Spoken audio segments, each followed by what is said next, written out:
एक बटाटा शिजवलेला घेतला, तो छान असा किसून घेतला. आता याच्यामध्ये 1 वाटी आपल्याला बेसनचं पीठ टाकायचं आहे. त्याच्यामध्ये चवीपुरतं मीठ टाकायचं.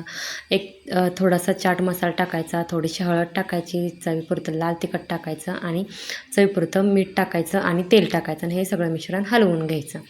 तर लाल तिखट तुम्ही कमी जास्त करू शकता. आता हे छान मिक्स करून घ्यायचं. थोडंसं पाणी टाकायचं आणि छान असा गोळा तयार करून घ्यायचा.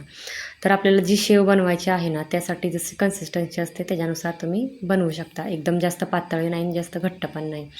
आता मी इथे शेवगा घेतला, त्याच्यामध्ये टाकलेलं आहे पीठ आणि छान असं गरम तेल करून दिलं आणि त्याच्यामध्ये आता शेव पाडून घेतलेली आहे. तर ही शेव दोन्ही साईडनी भाजून घ्यायची आहे. पहिली एका साईडला 2 मिनटं आणि दुसऱ्या साईडला 2-3 मिनटं अशी भाजून घ्यायची.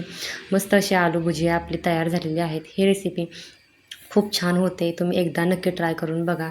आपल्याला रिकाम्या वेळामध्ये खाण्यासाठी किंवा मुलांना सुट्टीमध्ये जो डबा असतो त्याच्यामध्ये देण्यासाठी ही रेसिपी एकदम परफेक्ट आहे. बाय.